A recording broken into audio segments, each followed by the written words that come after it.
Ny tsotra moa zany dia araka ny fangatahany mpanjifa efa be da be hoe construisana foana ny braderia dia tonga indray natao grande braderie de Madagascar restaurant ngeza izay zany navelatra magasin food natao ny grande braderie de Madagascar. Ny tsotra kosa dia tsy izy efa tsisy vilantsika ny fruits de mer zato eny misy drama ohatra hoe tsy nampiasa zany fa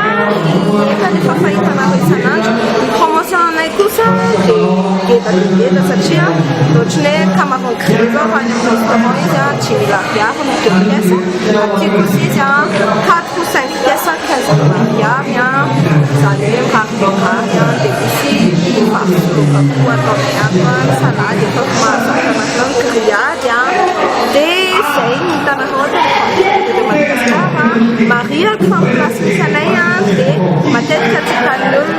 raha ohatra ka miditra varia amin'ny fidirana vavady lehibe ary amin'ny bazary quartier reo dia misy tohatra midina dia atao mbany tohatry izy ny manga sy manentana antsika rehetrarehetra ho avy isitsika ny restaurant ny magasin food aty amin'ny grande braderie de Madagascar sy any amin'ny ampamatsika ihany koa dia manomboka efa nanomboka tamin'ny talata misy koa dia farana sabotsy avy izao fitsizovana fetiny reny varotra manta ihany koa izay ho an'ireo zay karakara sakafo mialahany satria farana sabotsy braderie dia ho an'izay te hisakafo izay tia fruits de mer dia